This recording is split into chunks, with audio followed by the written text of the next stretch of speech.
Ya, patient safety dalam pelayanan kesehatan. Kenapa? Apa kita kan pasien. Inti dari pelayanan kita adalah pasien. Kita datang ke rumah sakit oleh karena pasien. Kalau nggak ada pasien, ngapain kita ke rumah sakit? Dan pasien adalah titipan Tuhan pada kita. Apalagi ini kita perkesi ya. Jadi memang benar-benarlah kita melayani pasien itu seperti kita melayani Tuhan. Supaya amanlah apa yang kita lakukan pada pasien. Karena sesungguhnya hampir 60% kejadian infeksi itu adalah oleh karena ulah petugas kesehatan. Hanya 40% dari pasien. Jadi artinya lebih besar dari pengaruh dari kita. Kita ini adalah perilaku. Perilaku setiap individu. Bagaimana setiap individu memberikan pelayanan kepada pasien. Kita tidak bisa bilangkan sampai 0. Karena kondisi pasien. 40% yang kita tidak bisa kendalikan, itu berasal dari pasien. Kok mana ya?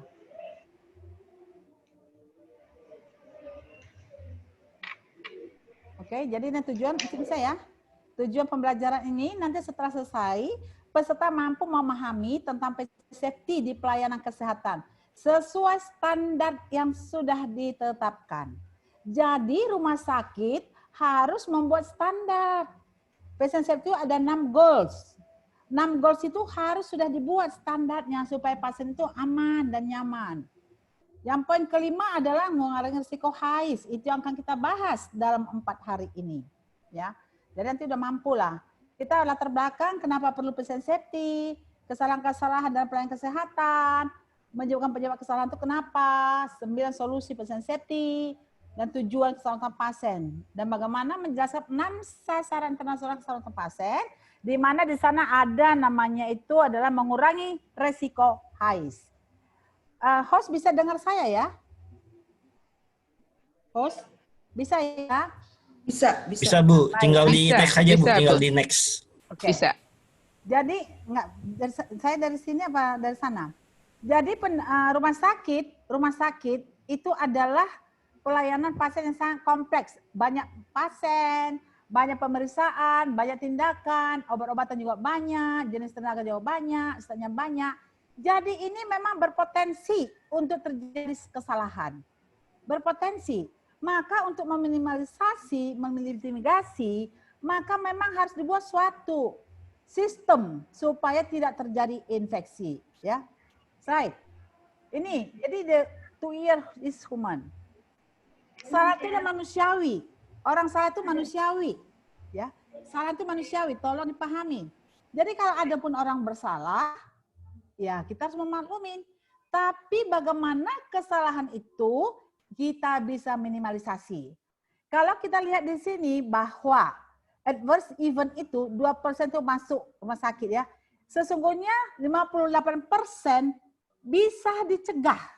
Ini menurut penelitian tahun 92 sampai sekarang pun demikian. Kemudian di Colorado itu 53%, di radiologi 30%. Ya, jadi ada sebenarnya bisa kita cegah. Ini teknik error. Kita lihat 44% itu bisa kita cegah ya. Terjadi 44% kesalahan dari kita. Oke, slide. Slide. Oh saya ya. Nih, kalau kita melihat seperti ini ya. Ini akibat kesalahan dari asuhan pelayanan kita. Menyebabkan pasien itu meninggal. Coba kita bayangkan. Kalau saya berpikir, saya melayani pasien, saya punya tanggung jawab pada Tuhan. Kalau kesalahan itu akibat kita, bagaimana pertanggungjawaban kita kepada Tuhan? Karena kita sudah diberikan talent sebagai seorang tenaga kesehatan untuk melayani pasien. Kalau dia seperti ini, sampai meninggal oleh ulah karena petugas. Ini seorang bayi 18 bulan bisa dehidrasi sepanjang dirawat di rumah sakit. Ini di luar negeri, apalagi di Indonesia. Ini di luar negeri.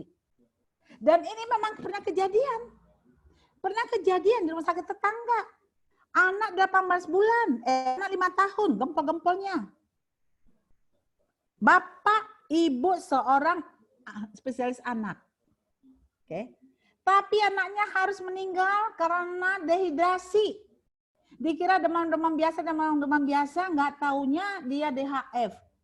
Terlambat pertolongan. Karena hanya dirawat di rumah. Ini. Jadi ini di rumah. Apa? Di rumah sakit pun bisa terjadi.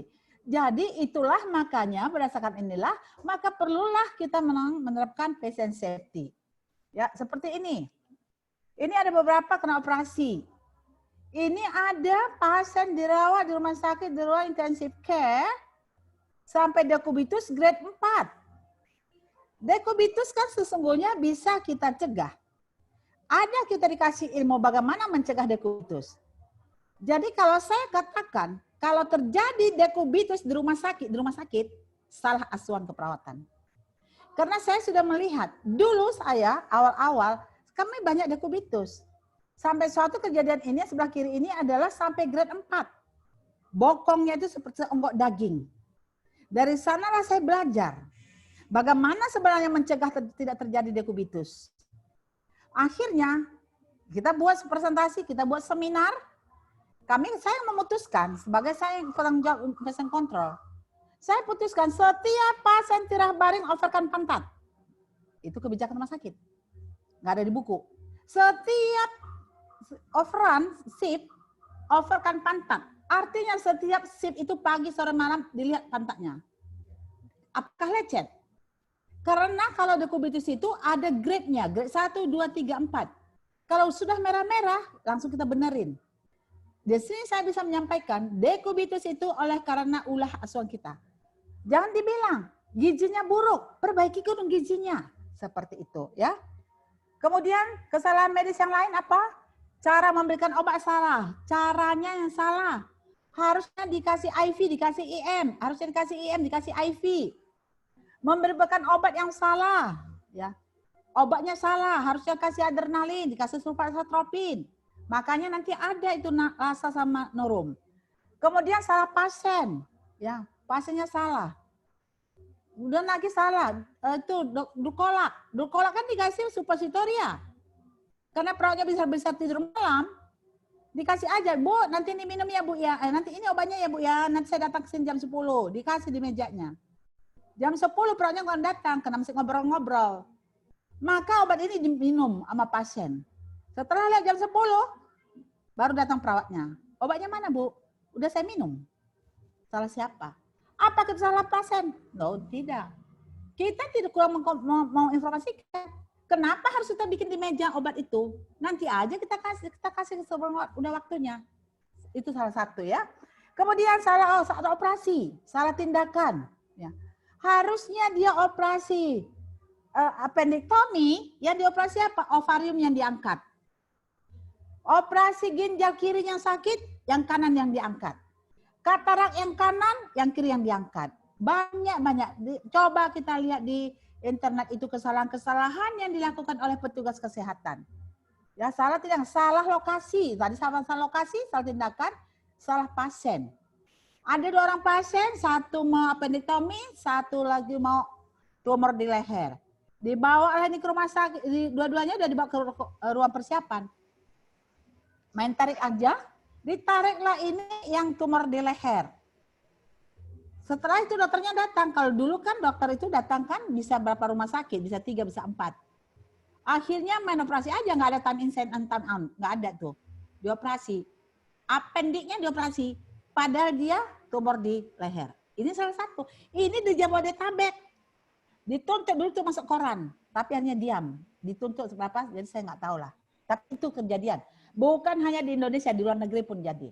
Pencatatan tindakan pembedahan, melaksanakan praktek tidak kompeten, bukan kewenangannya. Ya, itu hati-hati kita. Kalau bukan kewenangan seorang perawat, jangan kerjakan. Tapi ada delegasi. Kalau pasang infus, sudah delegasikan sama perawat. Tapi harus mahir. Pemasangan kateter urin, itu tugasnya seorang dokter. Tapi sudah delegasikan sama perawat. Maka kerjakan harus terampil, punya kompetensi. Sehingga nanti diuji kompetensi. Pasien jatuh, ini juga. Pasien jatuh, salah asuhan keperawatan. Karena kita dikasih tahu bagaimana kita melakukan pengkajian resiko pasien jatuh. Jadi kalau kita sudah tahu ini resiko, tentu kita ada dong langkah-langkah bagaimana tidak pasiennya jatuh. Inilah hal-hal ini. Kenapa ini terjadi? Karena memang kita merawat pasien itu menangani pasien itu tidak fokus.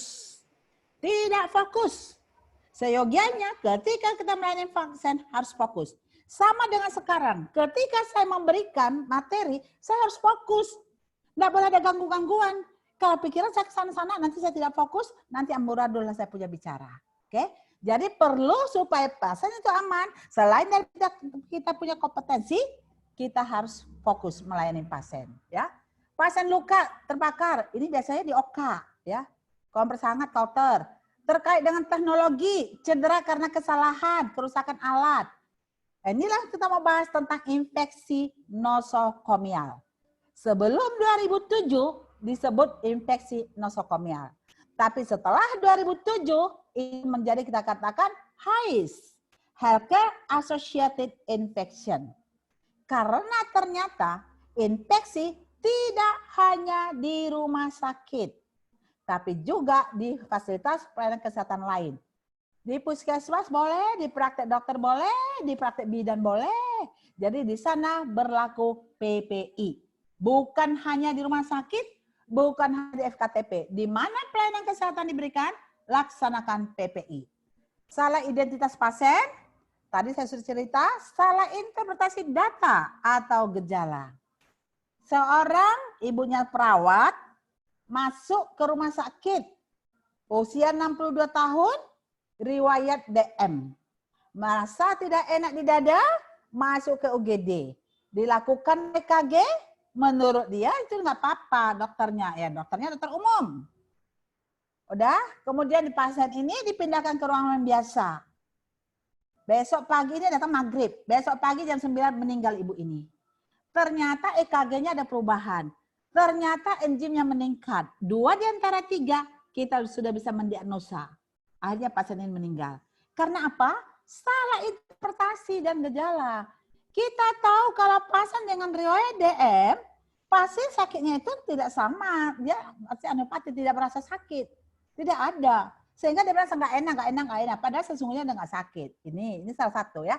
Jadi banyaklah kesalahan-kesalahan sejak yang dilakukan oleh penelitian Swanberg tahun 1991. Dan sampai sekarang ini masih terjadi. Walaupun kita sudah ada patient safety yang 6 goals. Karena memang terus terang aja, patient safety yang kita lakukan karena adanya akreditasi. Mohon maaf, janganlah sekarang karena akreditasi kita melakukan patient safety. Tapi karena saya punya tanggung jawab, saya harus melakukannya. Itu harus dipikirkan. Jadi patient safety itu sudah dikeluarkan oleh Kemenkes yang terakhir tahun 2017, ya nomor 11. Ini adalah penyempurnaan yang tahun 2011. Jadi 2011 sudah ada keluar, kemudian disempurnakanlah pada tahun 2017, ya. Nanti bolehlah dilihat-lihat itu di internet. Bukalah kan semuanya punya Android, ya. Jadi kalau boleh jangan sering-sering hanya lihat status orang, tapi lihatlah undang-undang yang ada di rumah sakit. Kalau saya orang tenaga kesehatan, itu saya harus tahu undang-undang kesehatan, ya. Patient safety harus saya tahu undang-undangnya. Oke, jadi keselamatan pasien apa sih pengertiannya? Keselamatan pasien adalah suatu sistem. Ya. Dibuat suatu sistem supaya membuat asuhan pasien lebih nyaman, aman dan nyaman. Ya, lebih aman dan nyaman. Saya katakan tadi, nggak bisa kita bilang 0. Kemungkinan infeksi ada, kenapa? Dari pasiennya. Tapi tetap kita buat keselamatan pasien suatu sistem supaya pasien itu lebih nyaman, lebih aman. Meliputi kita lakukan asesmen risiko, identifikasi, kemudian pengelolaan risiko. Ya, itu di manajemen risk. Kemudian membuat laporan dan analisis insiden. Jadi insiden itu harus dianalisa. Kenapa ini terjadi? Oke. Kemampuan belajar dari insiden dan tindak lanjutnya, serta implementasi solusi untuk meminimalkan timbulnya risiko dan mencegah terjadinya cedera. Ya, yang disebabkan oleh kesalahan akibat melaksanakan suatu tindakan atau tidak mengambil tindakan yang seharusnya diambil. Oke. Jadi patient safety adalah suatu sistem membuat asuhan pasien lebih aman. Aman dari mana? Aman dari cedera. Cedera kenapa? Cedera karena melakukan satu tindakan. Misalnya tindakan operasi, seperti saya katakan tadi. Harusnya dia operasi apendi, tapi yang dia ambil adalah ovumnya. Jadi mencegah itu. Kemudian harusnya mengambil satu tindakan tidak diambil. Contohnya saya ceritakan tadi, ibu yang tadi yang DM. Harusnya diambil tindakan. Dibuka, dikasih tromolitik atau di PCI. Tapi tidak dilakukan, akhirnya pasiennya meninggal fatal. Oke?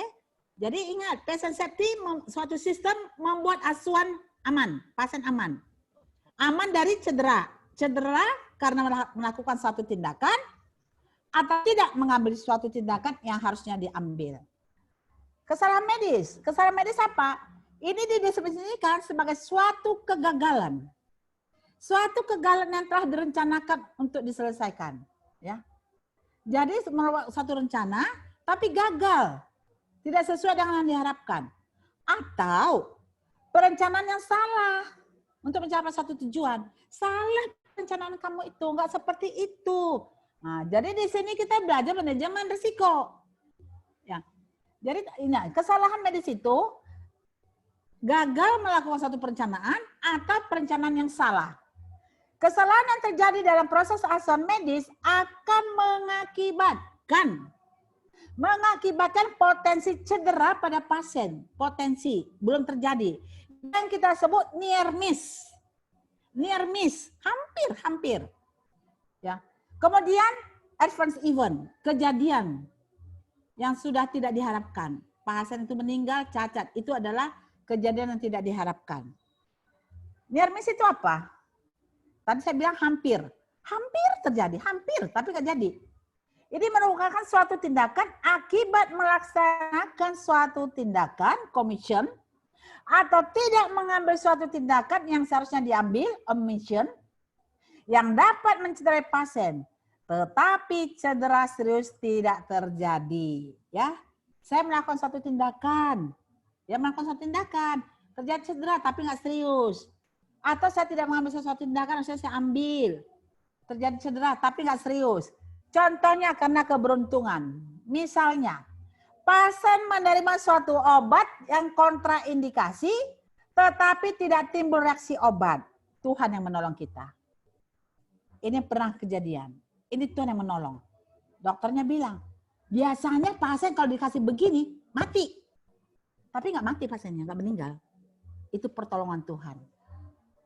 Jadi kenapa? Memang ini orang selalu memang kerjanya bagus. Tapi Tuhan akan menolong kita. Kalau kita bekerja tulus ikhlas, Tuhan akan menolong. Karena tadi saya bilang bahwa kesalahan itu manusiawi. Bisa aja manusia itu salah. Jadi ini karena keberuntungan. Melakukan suatu tindakan kepada pasien yang seharusnya cedera atau fatal, tapi tidak terjadi. Faktor keberuntungan. Keberuntungan dari mana? Tuhan yang menolong kita. Yang kedua adalah pencegahan. Suatu obat dengan overdosis, letal. Ya, akan diberikan, tapi staf yang lain mengetahui. Oke, mengetahui. Saya mau mengasihkan obat. Ya, obat kita tahu, obat adrenalin itu meningkatkan inotropi, meningkatkan kontraktivitas jantung. Tapi pasiennya itu memang sudah tinggi, sudah sinus takikardi, saya kasih. Nggak boleh. Harusnya saya kasih atropin, tapi karena mirip saya kasih. Tapi nggak terjadi apa-apa. Hampir terjadi mau saya kasih. Makanya ketika kita mengasih obat, kita recheck sama teman kita. Oke. Jadi ini adalah pencegahan. Yang ketiga adalah peringanan. Suatu obat dengan overdosis, letal diberikan secara dini, lalu diberikan antidotnya. Contoh, dilantin itu antidot. Aduh, saya salah kasih obat. Dokter, saya salah kasih obat, dok. Aduh, gimana, dok? Kau kasih obat apa? Saya kasih obat ini. Ya sudah, cuma kasih antidot. Nah, ada antidot. Ada antidot obat, jadi anti racunnya. Saya memberikan sesuatu obat, tapi cepat-cepat saya langsung menyadari saya salah. Maka saya lapor sama dokter. Jadi nanti dokter akan kasih antidotnya. Jadi kalau kita melakukan kesalahan, tolong lapor supaya tidak lebih fatal lagi kesalahan. Ya, sampaikan sama semua orang. Patient safety seperti itu. Jadi jangan kita takut melapor. Kalau dulu orang takut melapor. Kenapa takut melapor? Nanti dimarahin sama kepala ruangan. Sekarang tidak boleh, blame culture. Kita tidak boleh memarahi, ya.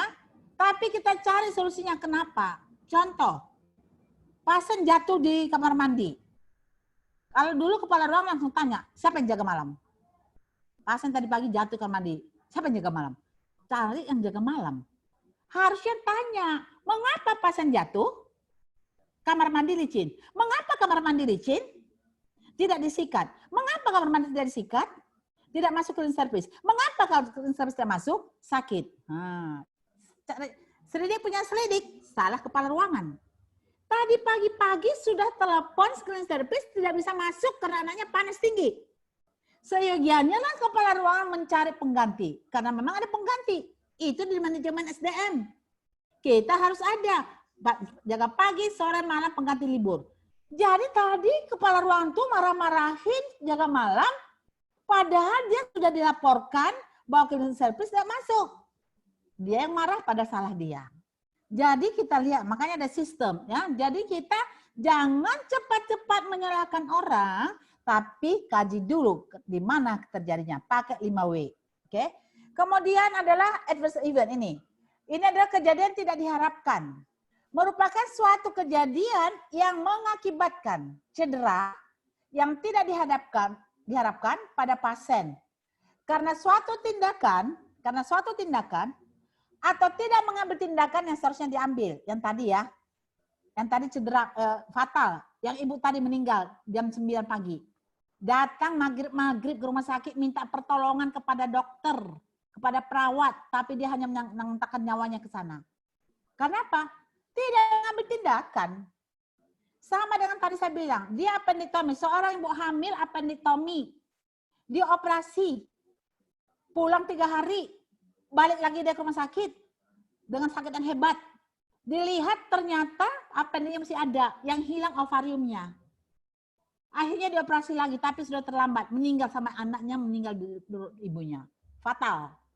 Ya, ini salah mengambil tindakan. Harusnya namanya itu appendiknya, kok ovarium yang diambil? Mungkin yang ngerjakannya itu yang mahasiswa, kita nggak tahu. Seperti itulah. Jadi ini kejadian tidak diharapkan bisa terjadi terlambat diagnosa. Oke, yang tadi saya bilang, ibu yang meninggal. Terlambat diagnosa, tidak menerapkan pemeriksaan yang sesuai. Ya, yang tadi yang operasi. Kesalahan prosedur, kesalahan terapi. Ya, salah terapi juga bisa. Mohon maaf. Pada pasien asma bronchiale yang sesak-sesak, you kasih morfin, fatal. Itu sudah pernah kejadian. Oke. Jadi pasien ini datang ke rumah sakit di UGD. Keluar sesak-sesak. Dikira ada ronhi. Ya ronhi ya sudah dikira akut langudem. Akut langudem dipikir, maka dikasihlah morfin tanpa memperhatikan respirasi rate-nya. Diberikan. Belum sampai 5 menit diberikan ini, pasiennya tiba-tiba apno, lewat. Nah, seperti itu. Karena terapi yang salah. Oke? Tolong ini kita hayati. Kejadian-kejadian yang salah yang kita lakukan ini. Oke? Jadi tujuannya keselamatan pasien meningkatkan mutu pelayanan fasilitas pelayanan kesehatan. Melalui penerapan manajemen resiko dalam seluruh aspek pelayanan yang disediakan oleh fasilitas pelayanan kesehatan. Jadi bukan hanya perawat, bukan hanya dokter, seluruh orang yang ada di rumah sakit harus menerapkan, ya.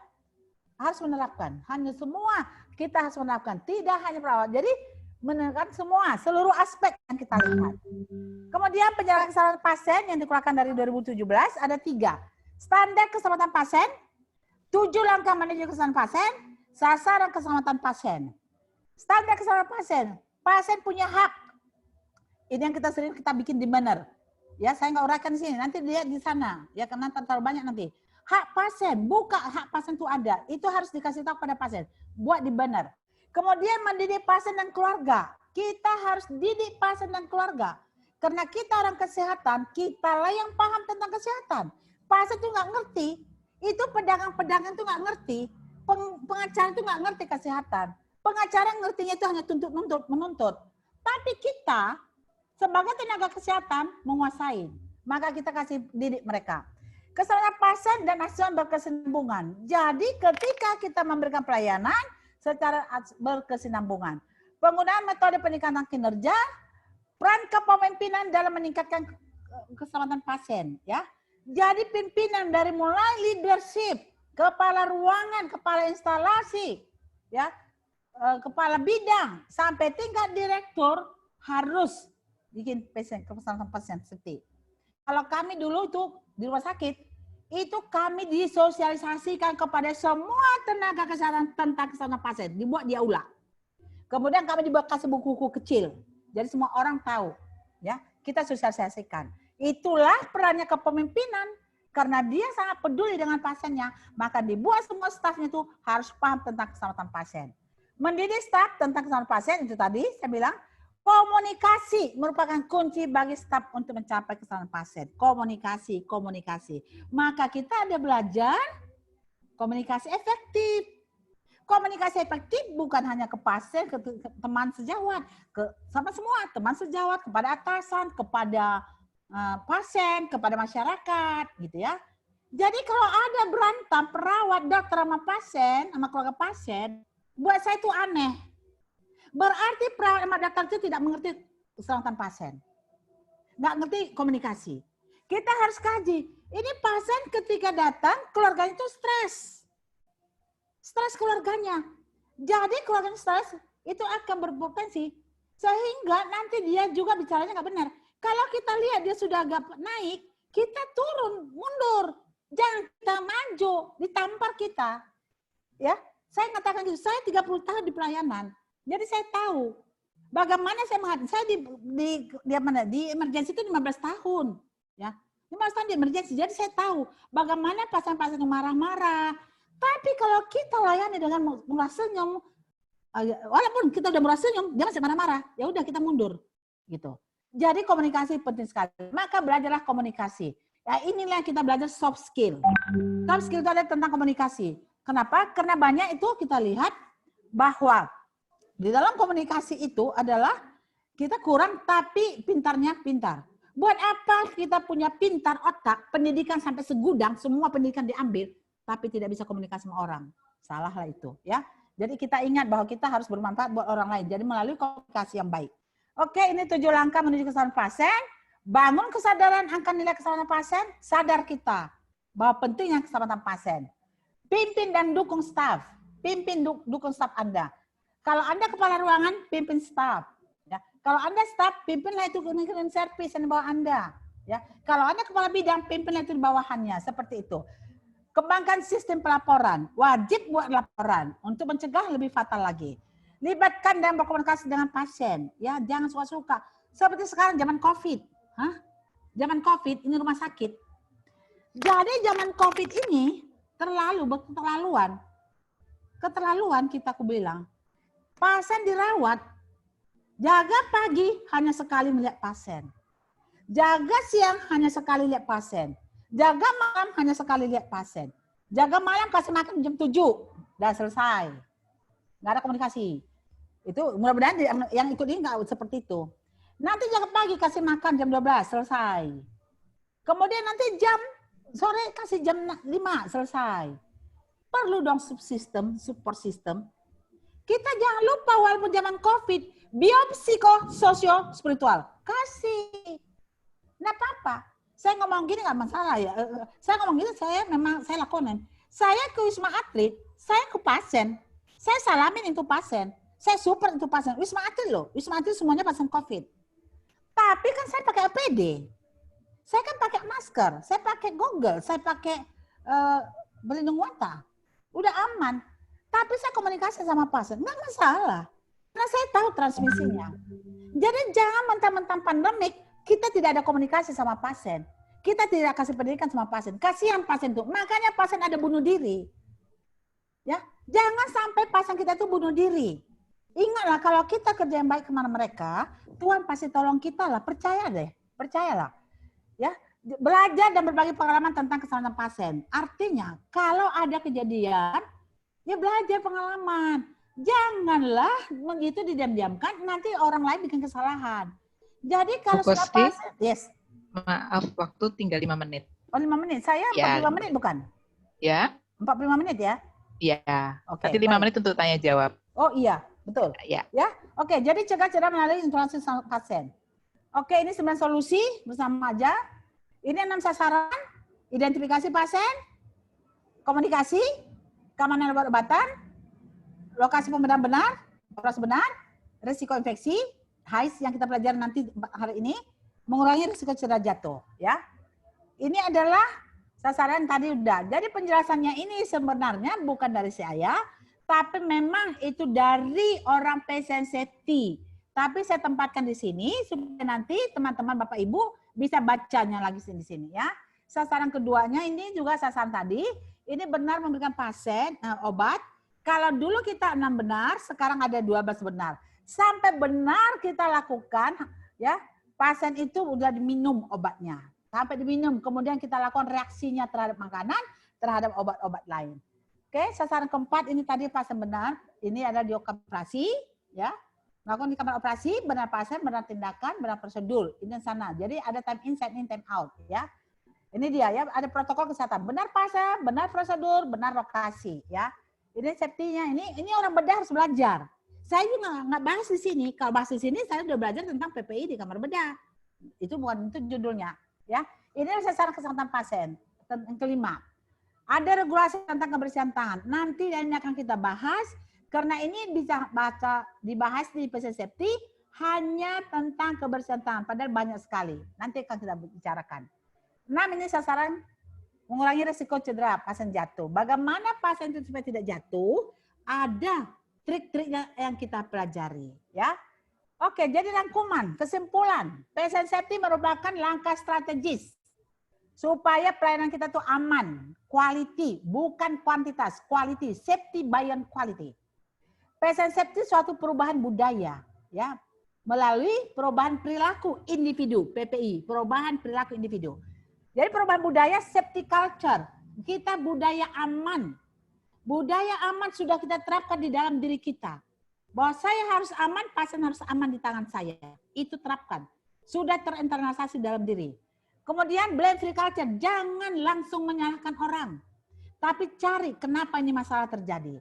Reporting culture, budaya melapor, segera kalau ada kesalahan segera lapor. Learning culture, jadi kesalahan itu merupakan suatu pembelajaran buat kita, ya. Sehingga patient safety itu diperlukan komitmen setiap individu yang ada di rumah sakit, ya. Komitmen. Jadi semua individu harus rumah sakit berkomitmen. Bagaimana Anda bisa berkomitmen dengan baik? Tingkatkanlah spiritual Anda. Spiritual Bapak tingkatkanlah. Itu yang bisa sampaikan Ibu, ya. Sekian dan terima kasih. Saya kembalikan kepada moderator. Baik, terima kasih Bu Kosti sudah menyampaikan paparannya tentang pasien safety. Bagaimana disampaikan bahwa keselamatan pasien bertujuan untuk meningkatkan mutu pelayanan di fasilitas kesehatan dan ini bukan hanya milik perawat tetapi seluruh milik dari Civitas Hospitalia harus bertanggung jawab. Ya. Baik, Bapak Ibu saya buka. Mungkin ada yang mau bertanya langsung, silakan. 5 menit kita punya. Silakan raise hand.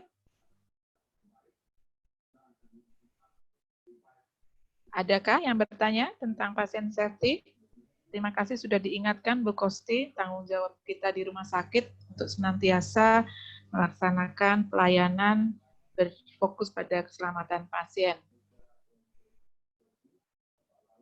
Panitia, adakah chat yang masuk? Kenapa nggak ada bertanya? Coba dibuka ada, Bu. orang-orang. Ada? Saya belum dapat. Belum ada di chatbox, belum ada, Bu. Oh, belum ada di chatbox. Saya angkat tangan. Tidak ada Ya, yang angkat tangan, raise hand, silakan yang mau bertanya. Apa merasa bersalah bagaimana? Tolonglah ditanya satu pertanyaan buat saya. Berarti kalau nggak ada pertanyaan gagal dong saya ngasih materi. Silakan, siapa yang mau bertanya? Ada yang mau bertanya tentang pasien safety? Ada Bu Atik dari... Silakan. Silakan di-unmute. Bu siapa, Pak? Barusan ada Bu Atik yang raise hand, tapi sekarang kayaknya enggak nih, Bu. Oke. Peserta ayo dong. Ayo, peserta, adakah yang bertanya? Nggak menarik pasien safety atau terperangkap? Hah? Menarik lah, Bu. Atau merasa bersalah kah selama ini apa gimana ya? Saya Ayo mau bertanya dong bertanya, Bu. satu. Dari Bapak Arianto. Silakan, Bapak Silakan. Arianto. Dibuka saja. Mic-nya dibuka, speaker-nya dibuka.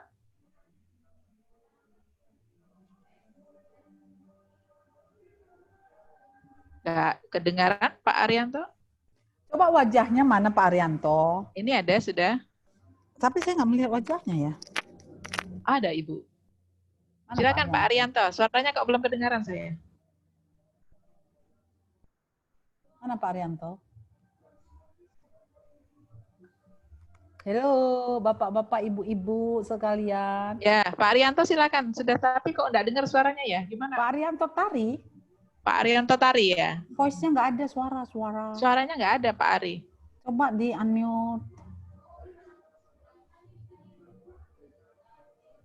Sudah unmute itu, Bu. Nah, silakan. Silakan, Pak. Nggak dengar ya? Atau ditulis di chat Pak Ari? Pak Ari, suaranya nggak ada. Suaranya nggak masuk ini. Dituliskan pertanyaannya. Karena maaf ini enggak masuk suaranya. Mungkin Bapak Ibu yang lain bisa menyiapkan kalau ada yang mau bertanya.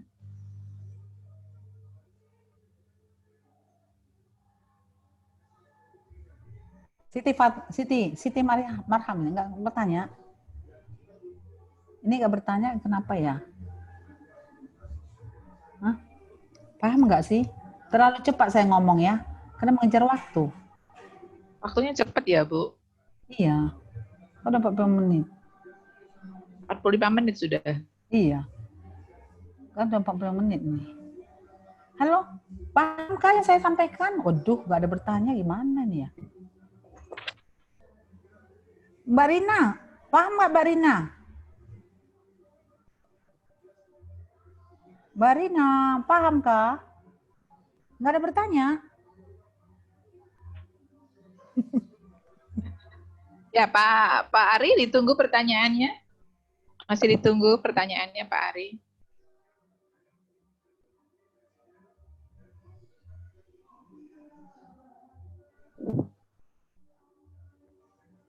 Nggak ada. Kalau kita bertanya itu biasanya budaya lapor saya ya Bu Kosti. Ada saya nanti ada kuis ini nanti. Nanti saya yang bertanya. Saya selalu nanti di akhir setiap hari itu ada kuis. Ya. Dapat pulsa. Dapat pulsa ya Bunda? Iya. Pulsa.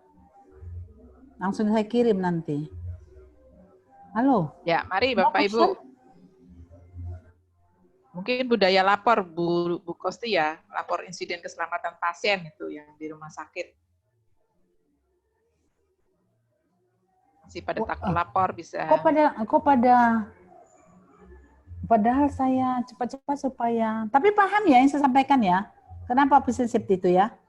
Ya. Halo peserta. Coba dibuka dulu deh semua mereka peserta, deh. Silakan. Coba dibuka dulu. Host, tolong dibuka dulu mereka semua. Speakernya dibuka.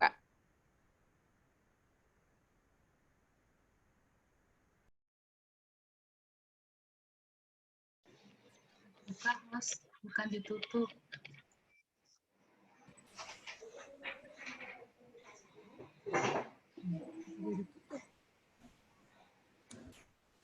Kok suaranya nggak kedengeran?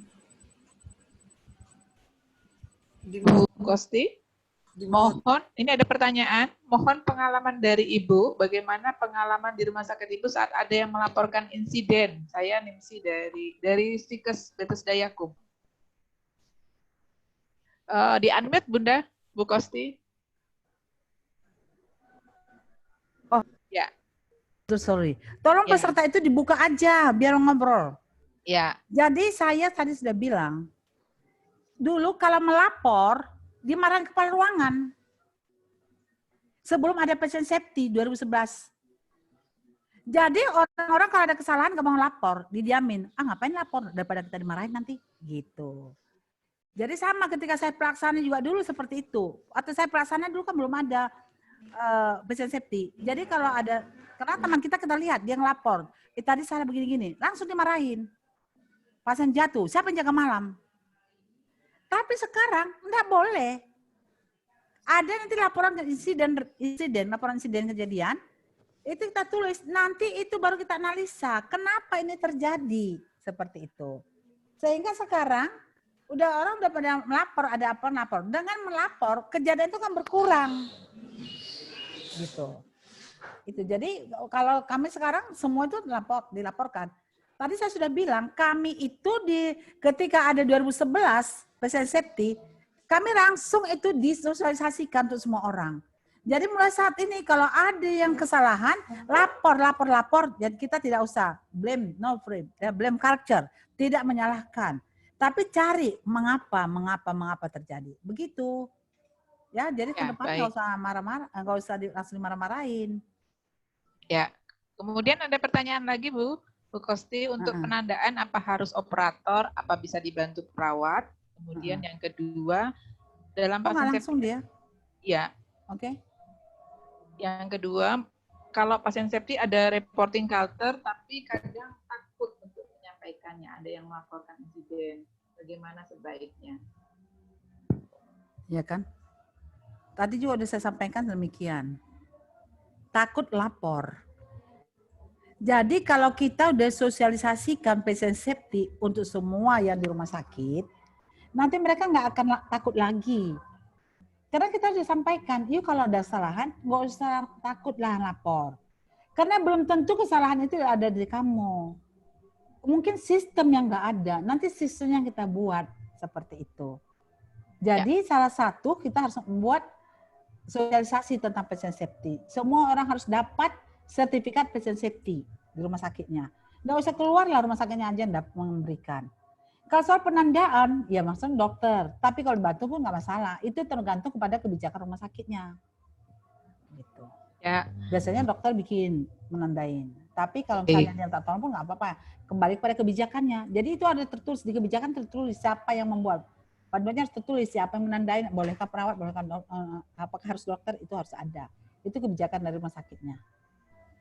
Ya, baik. Ini ada pertanyaan dari Ibu Clara Emmanuel Lampok. Bagaimana menumbuhkan kesadaran diri melapor staf dan bagaimana supaya konsistensi budaya melapor tetap berjalan secara konsisten, Bu? Memang nggak mudah, nggak gampang ya. Iya, betul. Ya, karena itu adalah perubahan perilaku individu. Itu.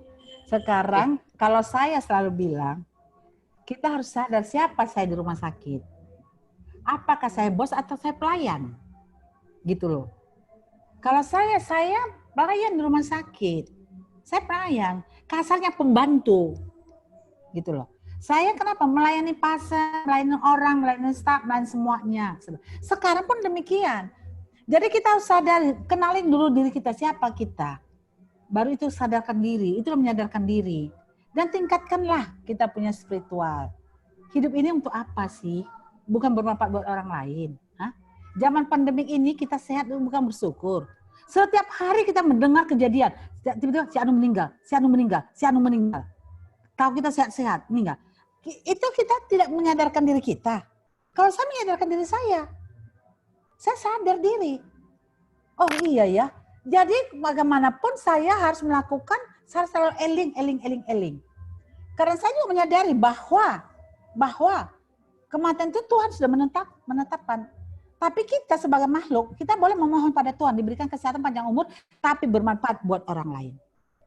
Itu nggak mudah, nggak gampang ya. Ya, betul.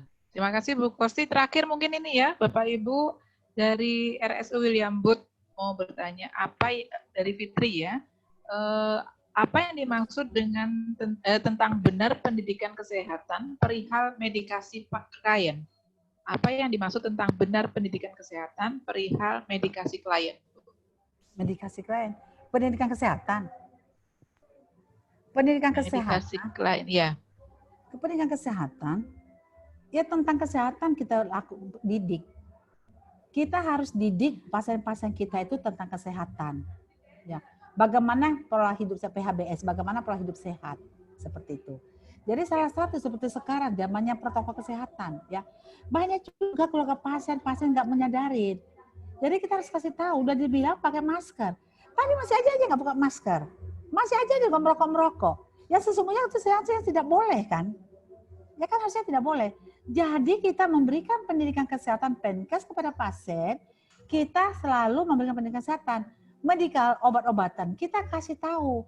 Ini obat ini tujuannya supaya ibu begini menurunkan tekanan darah. Tapi menurunkan tekanan darah, tapi nanti risikonya ini lagi. Setiap obat pun medikasi yang kita berikan kepada pasien, itu tetap kita kasih pendidikannya, kita kasih penjelasannya.